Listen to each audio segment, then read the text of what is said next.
Welcome to the PoPoltickin Show. Created in 2008, PoPoltickin is a hip-hop meets self-help brand. With each conversation, we teach the babies and share success secrets with you, the listener.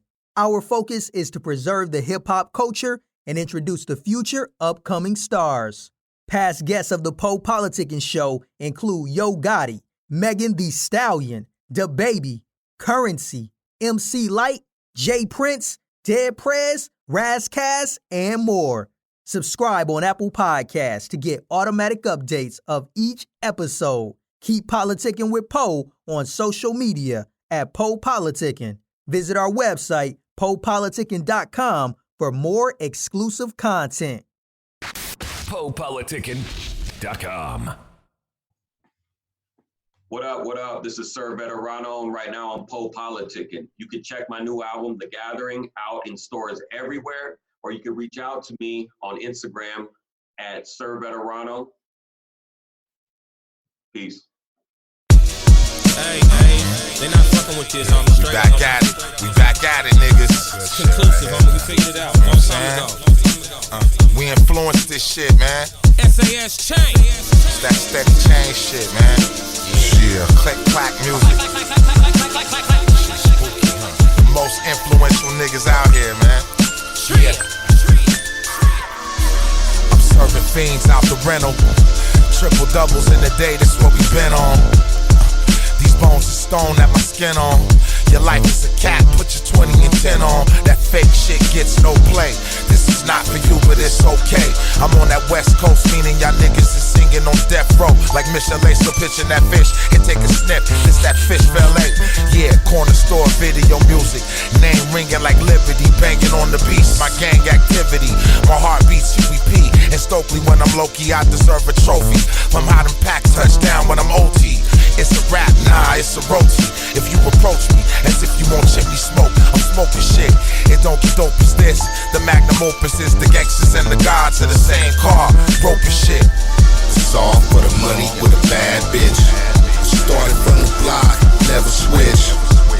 No hearts unacceptable. Started way back, rep the bowl.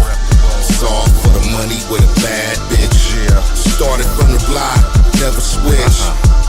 No hearts unacceptable. Started way back, rep the bowl. Militant banger, old English when an author. I fuck with Malcolm, but my Southeast approach a little harder. Bang a Panther, more resembling of a Bunchy Carter. Okay, could rap with the Babylons till I martyr for my Lincoln Park. In my fresh yard Parker, Jap jeans, strap bean. Same scheme as when I pour back lean with my crack team. Set philanthropist, made sure the homies had cream. By any means, and make sure those in green could grab dreams. Me and my amigo act like we don't know the politics. Race, ride, and Folsom, you still gon' bring a pile of chicks. Get distinguished when the topic is my bag of coins. The gentleman of leisure come out when the lady of the night joins. I bling up nights, don't I? Renaissance gangster shit. Real Pendleton, Greenspans, wrist through like the Vegas Strip. Harley bike with the slap when I peel out. SAS on the fairing to signify when the reel's out. It's all for the money with a bad bitch. Started from the block, never switch. No hearts unacceptable. Started way back, rep the bowl. It's all for the money with a bad bitch. Started from the block, never switch. No hearts unacceptable. Started way back, rep the bowl. Community resources and progress. My state, I stick to the process. One less, it's no contest. Khaled on a nigga, yeah, we the best. Foundation strong, so murder the opposition. Drive-by music, it birthed my intuition. It's Mad City, and mad bad bitches. And mark-ass clowns who dealing the set switches. Never died, me and my homie Mitchie. Planets to you niggas, they starting to look bitchy. Metaphor Pete, niggas so hard. Reptables front line, headed for prison yards. The hood, yeah, thicker than water. I run this shit like Nino running the Carter. Yeah, money first, then mind of a lunatic. Attitude front, pump, best lose it quick. It's all for the money with a bad bitch.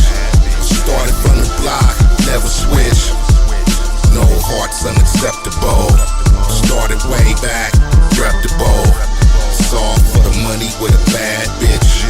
Started from the block, never switch.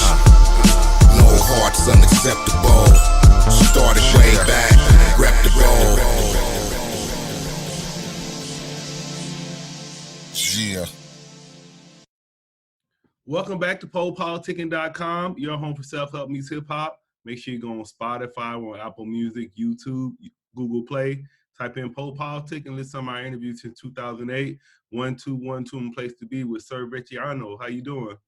I'm doing good, man. How are you? I'm great. So what's your hometown? Where you from? Well, I'm outside of San Francisco. I don't like to say exactly which town I'm from because I live in a kind of smaller area, but I live in the Central Valley between Stockton, Modesto, Manteca, Tracy. It's kind of a hub, a cluster of cities out here that's connected right to San Francisco and to Sacramento. All right. They'll ask you about your name. I know that means a veteran in Spanish. Yeah. Yeah. Yeah. So, the way that I actually got my name was I had a poster up in my room when I was younger, and my boy saw it. And he's like, "That's a dope poster." And what it was a it was kind of like a 1930s advertisement poster, and it was for a brand called Veterano brandy, and the product was, I think it's either that or vice versa, but the last name, the name on it, the kind of brandy it was Osborne, and that's my last name. And so my boy saw it, he was just like, "I'm gonna call you Veterano," because it just, it kind of synced up perfectly. He's like, "That's a dope ass name, like, why don't you go by Veterano?" I'm just like, all right, whatever. And so that's kind of how it came together. So it was based on this poster I had in my room. Okay. And then how'd you get involved with music?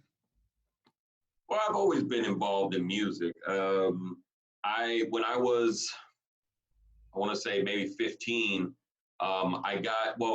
when I started high school, how old was I? I guess I had to have been like 14. And I was a freshman, and friends that I had were older. They're like a couple years ahead. So they were like juniors, and they used to be DJs. And I was really into hip hop, and I was already like break dancing. I was graffiti writing, and so I was like, yeah, let me try this DJ thing out. And since 14 and on, I was DJing. And then when I turned 15, I was able to get a job at McDonald's. I bought my first set of turntables.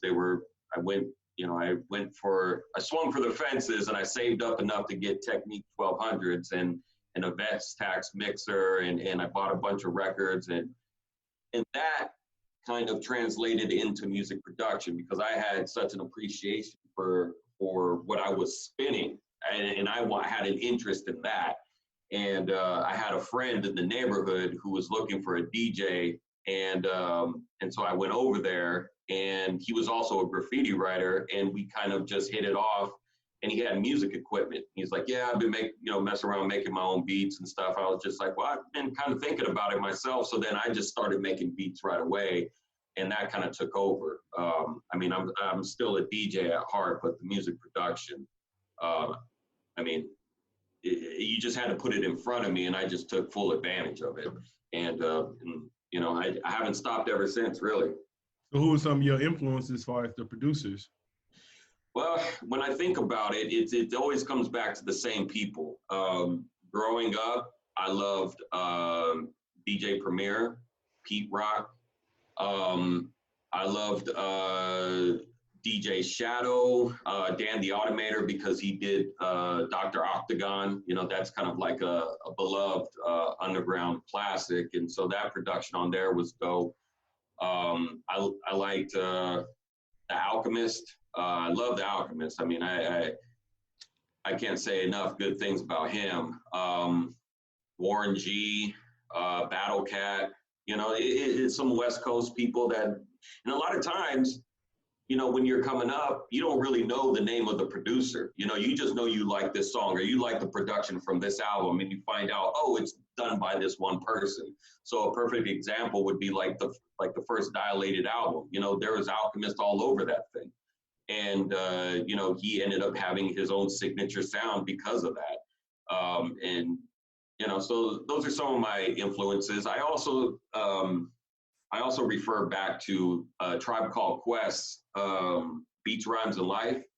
that production wise was my, was my tribe album. Everyone has their favorites, but I look at the production from there that was different, and it kind of really, blew my mind. And later did we find out that it was, Q-Tip and Dilla, and it was Ali Shaheed. They were the Uma production team for Tribe. So it was kind of like an in-house thing. And so I referenced that as well, because that album was like a big influence on me. And then how would you describe your signature sound? How would I say? Well, it's ever evolving. I always say it's ever evolving. So I can't really say yet that there's a signature. I do know that whenever I do work on music, I have a direction. So it could be grimy or it could be cleaned up. But I will say that I always revert back to the original place where I started making beats, which is, dusty records, hard, gritty drums. I think about like Soul Survivor, the Pete Rock album. The first Soul Survivor, that was big. It was very influential on me, and it was tough. Like it was hard. It was hard hitting, and it was grimy, and it had a variety of everything that I love in music production. So if I were to say anything, I'd probably say that it goes back to the roots of it all for me, and that's real grimy, hard hitting hip hop, head nod stuff. And and like I said, when you're ever evolving, I'll leave it up to everyone else to decide what they feel my signature sound is. But for me right now, I'm just working and working. Man, what kind of equipment do you use? Well, I've graduated from the hardware, the keyboards and the synths and all that stuff, and I primarily make my music on my computer. So I use FL Studio, Fruity Loops. Used to get a bad rap, but now people, can discover what they can do with it. So I use that. I have a MIDI keyboard, and I have just a plethora of synths, live instrumentation, VSTs, and plugins. And so it's plugin city on my end, and it allows me to do everything that I want. And the cool thing is that I'm able to filter, for producers out there, I'm pretty sure they know this already, but there's a lot of programs that can dirty up and muddy up your sound and get the sound that you're looking for to give you that nostalgic, vibe in your beats. So, I can always, basically what I'm saying is it starts clean, and then I can muddy it up based on my own choosing and get the sound that I'm looking for. So I'm happy with it. Then describe your creative process. Well, so first of all, right, I've been working a 9-to-5 for the last 8 years because I did take a pause in the music business and decided. I'll ask you about that too. Yeah. Well, we'll get into that. But my process now is to get my work done in my 9-to-5, and then go to work in my studio space.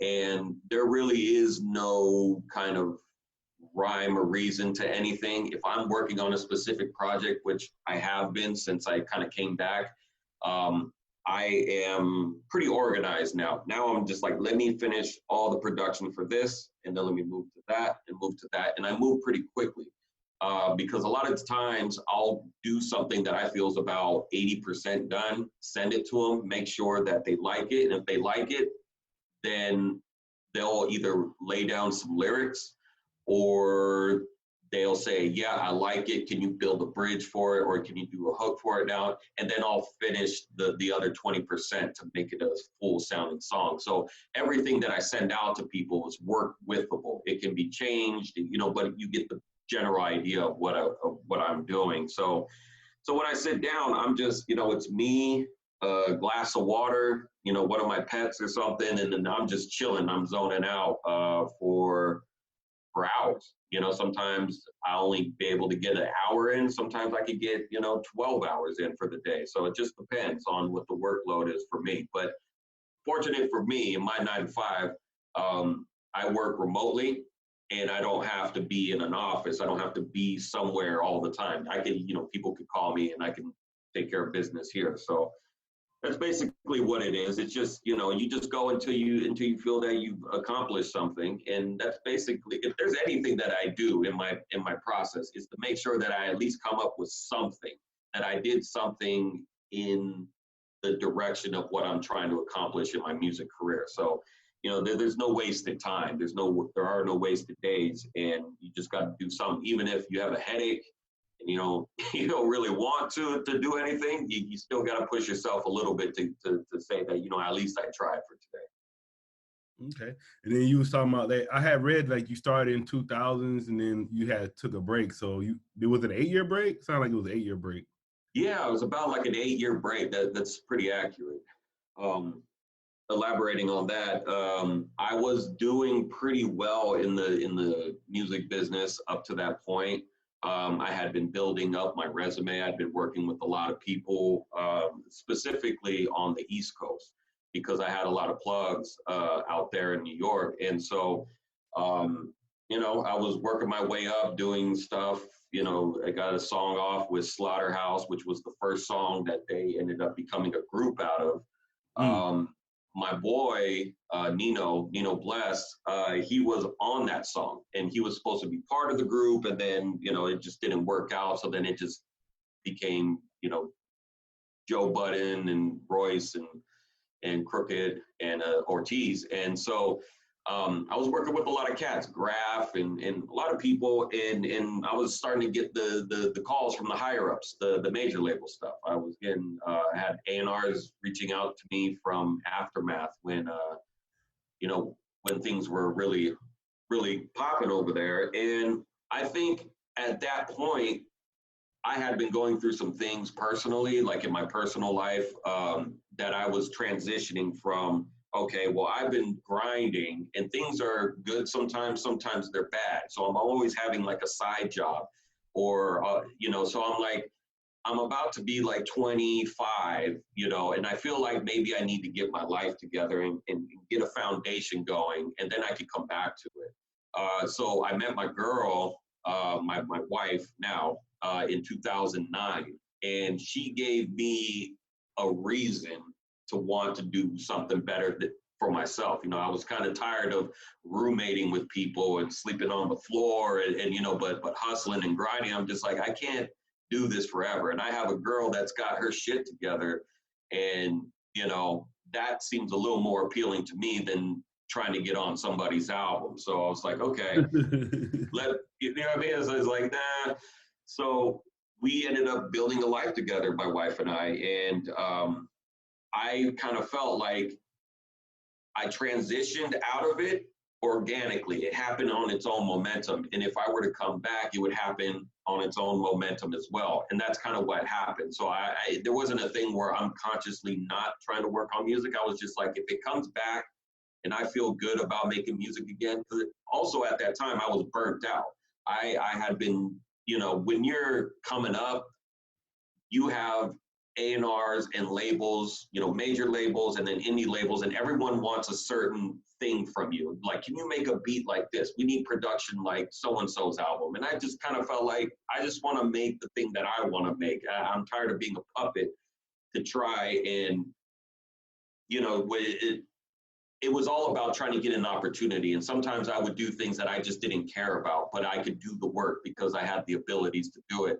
And that's not the kind of career that I wanted. So you have that combined with me trying to get my life together and trying to, you know, try to be a better partner to my wife and all that. That was the main incentive. But coming back, I mean, that came back on its own. And, you know, it feels good now. There's no pressure, you know what I mean? Like, I got my shit together now. Now it's just fun, you know what I mean? Now I can just do what I want. Okay. Yeah, speaking of that, I want you to talk about The Gathering, because I saw you had a couple people I interviewed. I saw Ras Kass on there, Then Mitchie Slick, he's from San Diego, so. Are you based in San Diego? Yeah. Okay, yeah. Yeah, I saw you he's on there a couple songs. Yeah. So the gathering, I mean, so the way that came together is my manager, Walt Liquor. He used to manage Jaquan. He used to manage Planet Asia coming up throughout the years. So he's well known in the business for his administrative stuff. And so we've been linked up, he and I, since about 2005, 2006, because I ended up selling some beats to Planet Asia for his album Jewelry Box Sessions. And I want to say that was like 2006. And so we've been tight ever since. And so he's always kind of just been my right-hand man whenever I needed to take care of like some kind of business-related things. So his boy that he grew up with, and soon-to-be business partner was Kwa, who runs, the Fresh Yard Clothing in San Diego. You probably may have heard of it, but he wanted to start a record label. And so Walt was just like, look, I got the guy. This is Veterano. He's done this, and that, and maybe we could do something. So I was linked up with him back in like 2012, but I had already been making my exit, so it never materialized. But when I came back, I kind of reached out to both of them because Walt's been checking in on me for like the last, every year he'll just come by and say, hey, how you doing? Are you still thinking about making music? And I'm just like, I'm kind of on my own thing. So he let me be until I was ready. And so then I sent out an email to Walt and Kwa, and I was just like, look, guys, I think I'm going to jump back into this. Let's talk about maybe doing something, but I'm just trying to get my bearings, back and trying to get used to making music again. And they were ready to go when I was ready to go. So basically that's how the album started. I was just like, well, let's just get to work. And so I put together a wish list of people that I wanted to work with. Now, Mitchie, you mentioned Mitchie. He's good with Kwa, who's the label owner and business partner. So they've already done things based out of Kwa's clothing company, which is called Fresh Yard. So he was just like, hey, Mitchie, I got this dude, Veterano. We're putting together this album. Let's do something. Mitchie jumped on it immediately. He's like, whatever you need, let's do it. So Mitchie, the song My Shoes was literally the first song that we did on the album. And that was done, maybe like a month and a half after I reached out to Kwa and Walt. So the process moved super fast. And then after that, Razzie, Raz, that's my boy. Like I've known Raz since like 2005. As well as, Planet Asia. And so that's family to me. So I was just like, Raz, I'm working on this thing. He said, say no more, knocked it out. And so a lot of people that we work with were people that are within the family. Murs, Planet Asia. Let me see here. I'm starting. Mc Eiht on there, I saw. Who? Mc Eiht. Yeah. So we didn't have a relationship with Mc Eiht at the time. So a lot of people, they were family. Some people we reached out to go and get, and Mc Eiht ended up getting on it after Asia and Mitchie recorded their song in San Diego.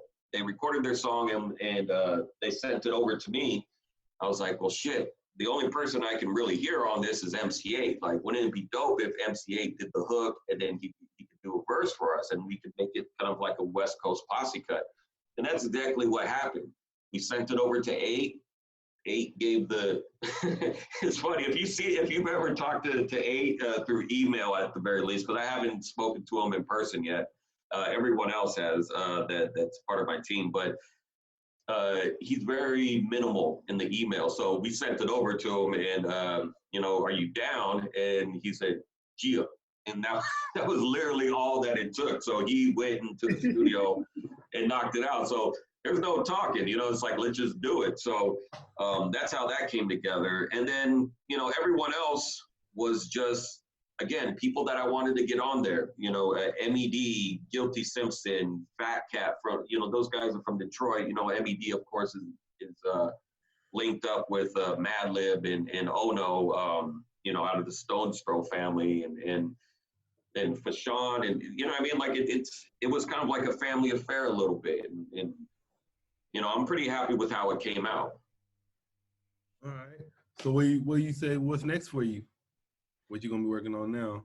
What am I gonna work on now? So I have some other albums that are going. I don't want to say exactly what it is, but I'm working with people based on the album that we did on solo projects right now.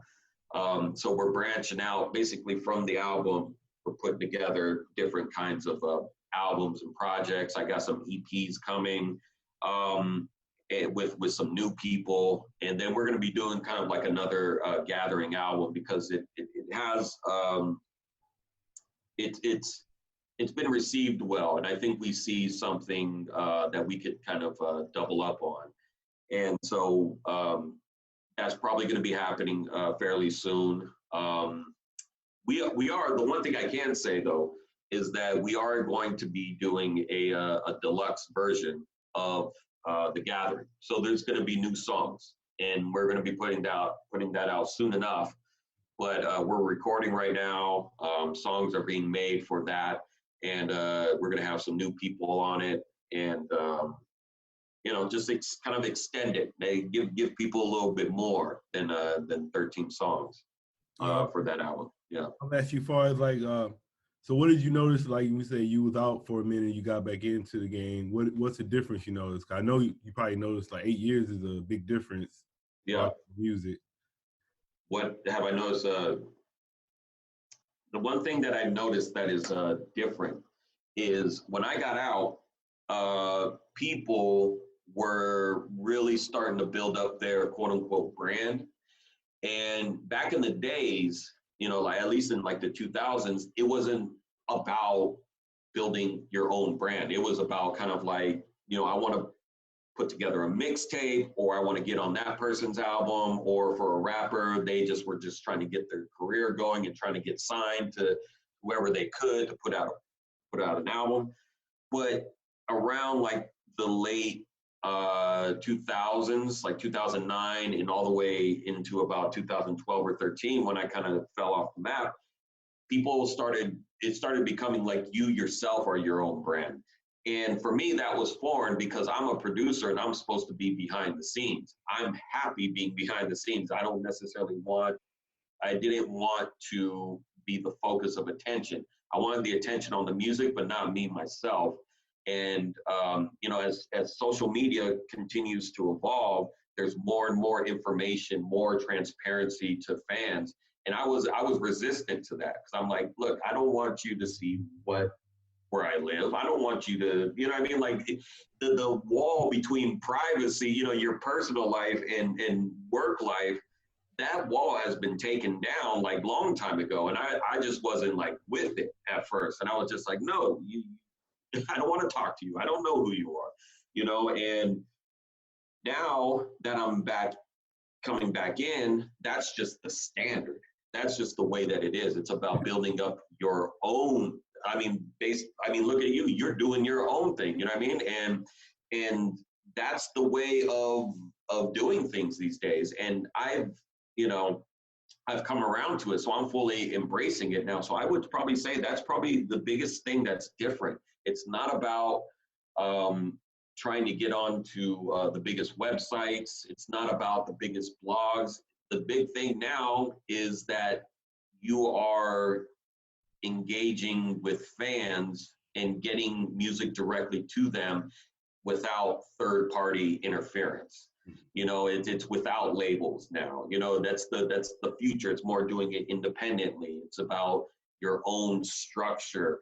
And that's something that's a lot different than it was before. You know, before I was like, let me get signed to so-and-so. I need sponsorship from these people. And now it's not even about that. You're your own thing. You're your own entity, and you can build it up yourself. And so luckily I have people around me that give me good advice, and, we're heading in that direction now. Thus, the gathering is the first offering that's coming from the quote unquote Sir Veterano brand. And there's a lot more to come from that.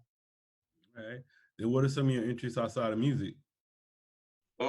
So outside of music, I'm a big, I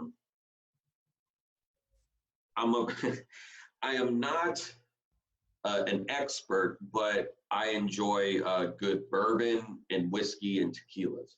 I also love wine. So a lot of things that I do outside of music, I'm going out, well, not so much anymore, but, I'd go out to cocktail bars or places or like speakeasies where they have,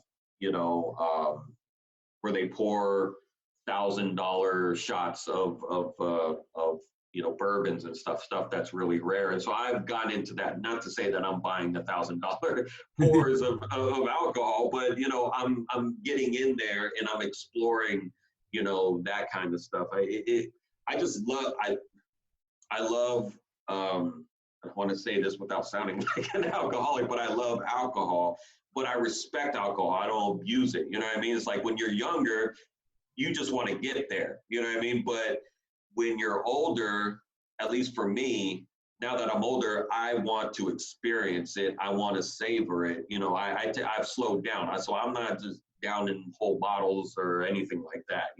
That's for when I was maybe 22 or something like that. And maybe I still might do that now if I'm in a studio session, which I was recently. It was me, Fashawn, Planet Asia, and this guy Nino Bless, and we were in a studio session recording maybe a month ago, and I just went out and bought a nice bottle of bourbon and kind of poured it for everyone in some red Solo cups, and we had a good time. So sometimes those things happen, but I do find a lot of interest in things like wines. Yeah, I got some wine back over here. I have more wine stored away, but it's just something that I like to do, something that me and my wife both enjoy. We like going to new places. Other than that, man, it's pretty much just work, music, enjoy a drink here and there, and spending time with friends. I mean, it's pretty clean cut right now. Okay. Then what advice would you give to new artists? New artists. Well, one thing I will say is that it's not going to happen overnight. As much as you might see that viral things do happen, where some kind of interview could blow up or a song can blow up, those things are possible now.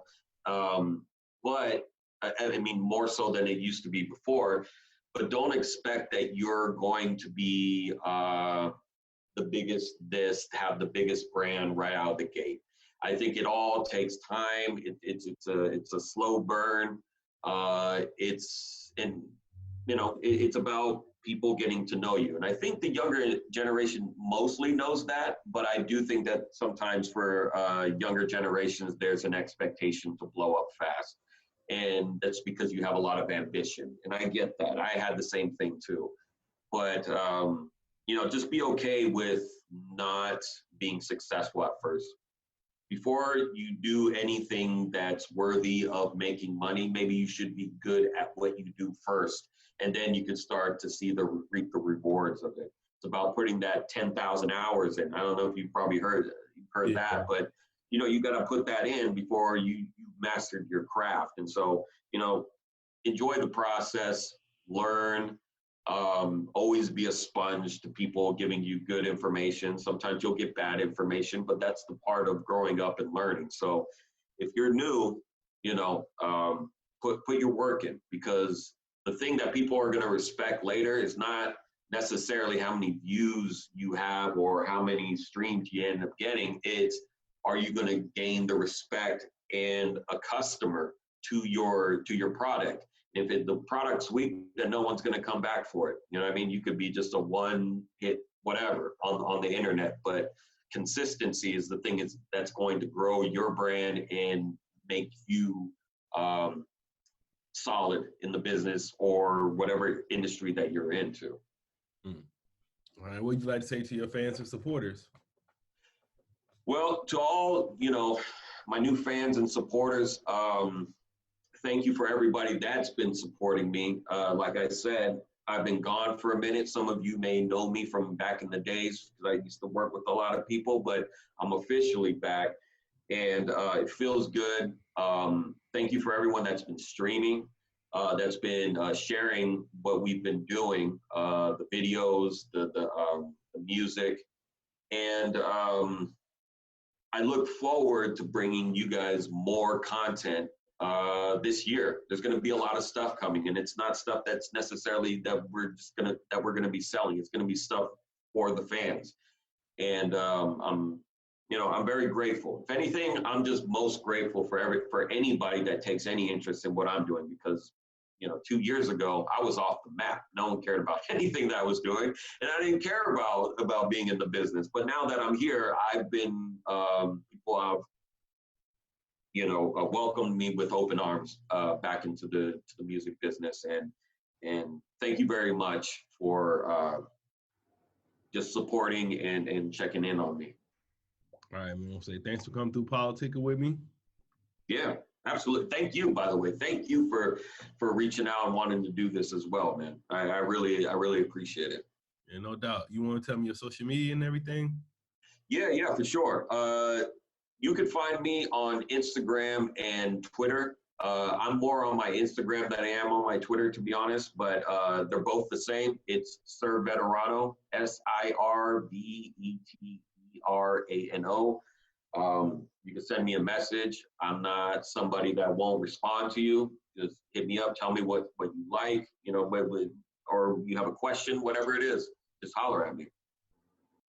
What's up, everybody? This is Po from PoPoltickin.com. I'm into wholesale real estate. I did an online course and I thought it was pretty cool, so I want to share it with y'all. The name of the course is called the Varsity Class, and it's an online course that will teach you the tools to become a real estate investor. This course will show you everything you need to know about wholesaling properties and real estate that can potentially earn you $5,000, $10,000, $20,000 or more. So you can make a lot of money in this wholesale real estate. This is a good course to get you get your foot in the door. So you can change your life today. And the link is bit.ly/Po Homes. So bit.ly/Po Homes with an S. So thank you. Check it out. I'll holla.